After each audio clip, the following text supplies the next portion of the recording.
শেখ হাসিনা ফ্যাসিবাদ কায়েম করতে স্বাধীন বাংলাদেশে হাজার হাজার ভারতীয় সেনা নিয়ে আসেন। এবং সর্বশেষ জানাবো র্যাব বিলুপ্ত করার দাবি, ডিজিএফআই নিয়ে কি হবে। এতক্ষণ শুনছিলেন সংবাদ শিরোনাম, এবার বিস্তারিত। শেখ হাসিনা ফ্যাসিবাদ কায়েম করতে স্বাধীন বাংলাদেশে হাজার হাজার ভারতীয় সেনা নিয়ে আসেন।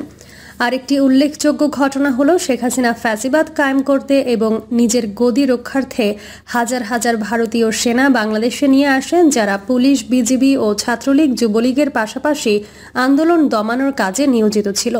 আমার ধারণা এরাই স্নাইপার রাইফেল দিয়ে ছাত্র জনতাকে গুলি করে হত্যা করেছে। শেখ হাসিনার এই জঘন্য হত্যাকাণ্ড ইরানের রেজা শাহের কৃত অপরাধের সাথে তুলনাযোগ্য, ইসলামী বিপ্লবীদের হত্যাকাণ্ডের সাথে তুলনাযোগ্য। রেজা শাহ বিক্ষোভ দমনের জন্য ইসরায়েলি সৈন্যদের ভাড়া করেছিলেন। ইসরায়েলি সেনারা হেলিকপ্টারে করে বিক্ষোভ মিছিলে নির্বিচারে গুলি চালিয়ে শত শত বিক্ষোভকারীদের হত্যা করেছিল। রেজা শাহের পেছনে আমেরিকা এবং তার পোষা ইসরায়েল ছিল। আমেরিকা হাজার হাজার কোটি ডলারের বাণিজ্য ও তেল শোষণ অব্যাহত রাখতে রেজা শাহকে ক্ষমতায় টিকিয়ে রাখতে চেয়েছিল, কিন্তু ইরানের দেশপ্রেমিক বিপ্লবী জনগণ সেই স্বপ্ন ধূলিসাৎ করে দেয়। অবশেষে রাজপ্রাসাদ থেকে হেলিকপ্টারে করে প্রথমে তেহরানের মেহরাবাদ বিমানবন্দরে এবং ওখান থেকে আমেরিকার উদ্দেশ্যে বিমানে যাত্রা করে। কিন্তু নিয়তির পরিহাস, ইরানি বিপ্লবীদের ভয়ে আমেরিকার রেজা শাহকে বহনকারী বিমানকে নিজ আকাশসীমায় ঢুকতে দেয়নি। অবশেষে পানামায় সেই বিমান অবতরণ করে। শেখ হাসিনার এই ঔদ্ধত্যপূর্ণ আচরণ ও গণহত্যা চালানোর পেছনের ক্রীড়নক হিসেবে ভারত কেবল ইন্ধনই নয়, সৈন্য রসদ পাঠিয়ে সব ধরনের কাণ্ডজ্ঞানহীন কাজ করেছে। ভারত কি চায়? বাংলাদেশের জামিনে একটি পুতুল সরকার চিরস্থায়ীভাবে বসিয়ে অবারিত শোষণ অব্যাহত রাখা, বাংলাদেশকে একটি অকার্যকর রাষ্ট্রে পরিণত করে ধীরে ধীরে স্বাধীনতা ও সার্বভৌমত্ব হরণ করা। এছাড়াও 54টি নদীর পানি প্রত্যাহার করে বাংলাদেশকে মরুকরণের দিকে ঠেলে দিয়ে ভারতের লক্ষ কোটি টাকার কৃষি সম্প্রসারণ করছে। কৌশলে বাংলাদেশের স্বাস্থ্য ও চিকিৎসা খাতকে পঙ্গু করে বাংলাদেশি রোগীদের ভারতমুখী করে লাখো কোটি টাকার বাণিজ্য করছে। অসম বাণিজ্য ঘাটতি থেকে লাখো কোটি টাকার বাণিজ্য সুবিধা লাভ করছে। দেশের 30 লক্ষ বেকার ফেলে 26 লক্ষ ভারতীয় এদেশে অবৈধভাবে কাজের মাধ্যমে প্রায় 80,000 কোটি টাকা বছরে লুটপাট করেছে। ভূ রাজনীতি ও আন্তর্জাতিক পর্যায়ে বাংলাদেশকে নিজের গোলাম বানিয়ে রেখেছে। এসব কারণেই মূলত ভারত বন্ধু বেশে বাংলাদেশের প্রধান শত্রু হিসেবে আবির্ভূত হয়েছে। র্যাব বিলুপ্ত করার দাবি, ডিজিএফআই নিয়ে কি হবে। নিউ ইয়র্ক ভিত্তিক আন্তর্জাতিক মানবাধিকার সংস্থা হিউম্যান রাইটস ওয়াচ বাংলাদেশের এলিট ফোর্স র্যাবকে বিলুপ্ত করার দাবি জানিয়েছে। মানবাধিকার সংস্থাটির পক্ষ থেকে বাংলাদেশের অন্তর্বর্তী সরকারের প্রধান উপদেষ্টা অধ্যাপক মোহাম্মদ ইউনুসের কাছে র্যাব বিলুপ্ত করার আহ্বান জানিয়ে একটি খোলা চিঠি দিয়েছে হিউম্যান রাইটস ওয়াচ। এই চিঠি সংস্থাটি তাদের ওয়েবসাইটেও প্রকাশ করেছে। চিঠিতে বলা হয়েছে, বিগত সরকারের সময় র্যাব গুরুতর মানবাধিকার লঙ্ঘনের সাথে জড়িত ছিল এবং এসব ঘটনার ক্ষেত্রে তাদের দায় মুক্তি ছিল। র্যাব প্রতিষ্ঠার পর থেকে যতগুলো মানবাধিকার লঙ্ঘনের ঘটনা ঘটেছে সেগুলোর তদন্ত করার আহ্বান জানিয়েছে মানবাধিকার সংস্থাটি। বাংলাদেশে শেখ হাসিনা সরকারের সময় ব্যাপক মানবাধিকার লঙ্ঘনের জন্য র্যাবকে অভিযুক্ত করা হয়েছে। র্যাবের পাশাপাশি প্রতিরক্ষা গোয়েন্দা মহাপরিদপ্তর বা ডিজিএফআই এর বিরুদ্ধেও এই ধরনের অভিযোগ আছে। তবে র্যাবের তুলনায় প্রতিরক্ষা গোয়েন্দা মহাপরিদপ্তর বা ডিজিএফআই এর কর্মকাণ্ড আরও বেশি ধরাছোঁয়ার বাইরে এবং অপ্রকাশ্য।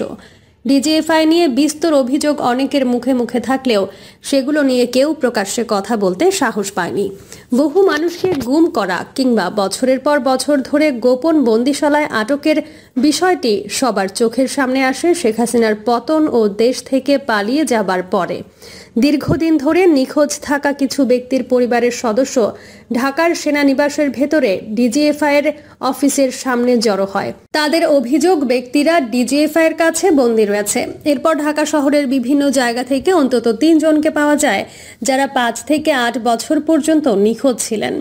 মানবাধিকার লঙ্ঘনের অভিযোগে র্যাপিড অ্যাকশন ব্যাটালিয়ন বা র্যাবের ওপর ইতিমধ্যে নিষেধাজ্ঞা দিয়েছে যুক্তরাষ্ট্র। র্যাব বিলুপ্ত করার প্রয়োজন এই বিষয়টি নিয়ে দুই ধরনের মতামত কিংবা দৃষ্টিভঙ্গি পাওয়া যায়। মানবাধিকার কর্মীরা মনে করেন র্যাব বিলুপ্ত করার কোনো বিকল্প নেই। তবে সেনাবাহিনীর সাবেক ঊর্ধ্বতন কর্মকর্তারা বলছেন র্যাব বিলুপ্ত না করে সেটি সংস্কার করা জরুরি এবং এই বাহিনীকে যাতে ভবিষ্যতে রাজনৈতিকভাবে ব্যবহার না করা যায় সেটি নিশ্চিত করা জরুরি। উল্লেখ্য, র্যাব পুলিশের অধীনে একটি বাহিনী হলেও এর কর্মকর্তাদের বড় অংশ আসেন বিভিন্ন সামরিক বাহিনী থেকে। মানবাধিকার কর্মীরা বলছেন র্যাব এর বহু কর্মকর্তার বিরুদ্ধে নানা ধরনের গুরুতর অপরাধে জড়িয়ে পড়ার ঘটনা আছে। এর বেশ কিছু আদালতে প্রমাণও হয়েছে। মানবাধিকার কর্মী নূর খান লিটন বলছেন সার্বিকভাবে র্যাবের ইমেজ এমন একটা পর্যায়ে এসে পৌঁছেছে সেখান থেকে র্যাবকে টেনে তোলা মুশকিল। র্যাব বর্তমানে যেভাবে কাজ করছে এভাবে একটা বাহিনী পরিচালনার সুযোগ নেই। র্যাব ইমিডিয়েট বিলুপ্ত করা দরকার, কারণ তারা সমাজে একটা ভীতিকর অবস্থা তৈরি করেছে বলেন মিস্টার খান। তিনি মনে করেন বাংলাদেশের এলিট ফোর্স এর কোনো প্রয়োজন নেই। পুলিশকে ঢেলে সাজিয়ে দক্ষতা বাড়ালে এলিট ফোর্সের কোনো প্রয়োজন নেই। বাহিনী হিসেবে র্যাব সবচেয়ে সমালোচনার মুখে পড়েছে তথাকথিত ক্রস ফায়ারের কারণে। বাংলাদেশের পুলিশের সঙ্গে বন্দুকযুদ্ধে সন্ত্রাসীদের হতাহতের ঘটনা ঘটেছে, তবে র্যাবের সঙ্গে ক্রস ফায়ার যেন একসময় অনেকটা নিয়মিত ঘটনা হয়ে দাঁড়ায়। র্যাবের কর্মকাণ্ড তখন থেকেই বিদেশিদের নজরে আসতে থাকে। র্যাব গঠনের 2 বছরের মাথায় ঢাকায় নিযুক্ত তৎকালীন মার্কিন রাষ্ট্রদূত ওয়াশিংটনে যে তার বার্তা পাঠিয়েছিলেন সেখানে এই চিত্র ফুটে ওঠে। উইকিলিক্সে সেই তার বার্তা প্রকাশিত হয়।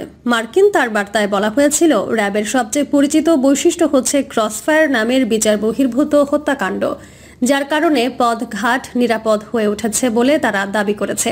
প্রতিবারের গল্প প্রায় একই রকম। ক্রসফায়ার ছাড়াও র্যাবের বিরুদ্ধে ঘুষ, চাঁদা নেওয়া কিংবা অন্যের হয়ে জমি দখল করার মতো নানা অভিযোগও দানা বাঁধতে থাকে। র্যাবের বিরুদ্ধে আরেকটি গুরুতর অভিযোগ আসে সরকার বিরোধী রাজনৈতিক দলের নেতাকর্মীদের তুলে নেওয়া। বিশেষ করে 2014 সাল এবং 2018 সালের নির্বাচনের আগে ও পরে এ ধরনের ঘটনার বেশ কিছু অভিযোগ সংবাদ মাধ্যমে এসেছিল।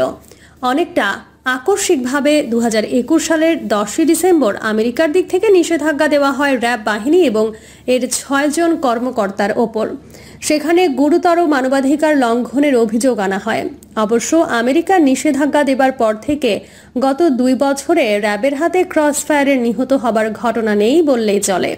অবসরপ্রাপ্ত major general M Moniruzzaman BBC বাংলাকে বলেন, র্যাব একটি রাষ্ট্রীয় প্রতিষ্ঠান। রাষ্ট্রের কাঠামো চালানোর জন্য এই ধরনের প্রতিষ্ঠানের প্রয়োজন আছে। তিনি মনে করেন র্যাবকে যেভাবে ব্যবহার করা হয়েছে সেটি হচ্ছে সমস্যা। এইসব প্রতিষ্ঠানে যেভাবে ব্যক্তির পদায়ন করা হয়েছিল সেটা হচ্ছে সমস্যা। তাদের কোনো জবাবদিহিতা ছিল না। র্যাব যেসব কাজ করছিল সেগুলো কিছুটা করছিল নিজেরা ব্যক্তিগত উদ্যোগে এবং বেশি কাজ করেছিল রাজনৈতিক নেতৃত্বের আদেশ পালনের জন্য।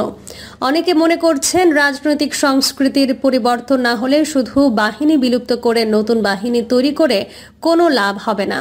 উপর থেকে নির্দেশ দিয়ে এগুলোকে নষ্ট করা হয় বলছিলেন অবসরপ্রাপ্ত লেফটেন্যান্ট জেনারেল মইনুল ইসলাম, যিনি বিজিবির মহাপরিচালক ছিলেন। তবে র্যাবের সংস্কার করার প্রয়োজন আছে বলে তিনি মনে করেন। তার মতে র্যাব কাউন্টার টেরোরিজম ফোর্স হিসেবে থাকতে হবে। তবে র্যাব নিয়ে সরকারের চিন্তা ভাবনা কি, এ নিয়ে কথা বলার জন্য বর্তমানে অন্তর্বর্তীকালীন সরকারের একাধিক উপদেষ্টার সাথে যোগাযোগের চেষ্টা করেও তাদের পাওয়া যায়নি। ডিজিএফআই নিয়ে কি করবে? মানবাধিকার কর্মীরা ডিজিএফআইকে নাটের গুরু হিসেবে বর্ণনা করছেন। তাদের মতে দেশে গুম হবার ঘটনাগুলো সমন্বয় করেছে নতুবা উৎসাহিত করেছে। মিস্টার মনিরুজ্জামান বলেন, ডিজিএফআই এর প্রধান কাজ হচ্ছে 3টি বাহিনীর ওপরে গোয়েন্দা নজরদারি করা।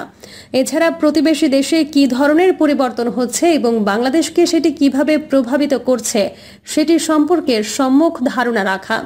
আইন অনুযায়ী রাজনীতির সাথে ডিজিএফআই এর কোনো সম্পর্ক নেই।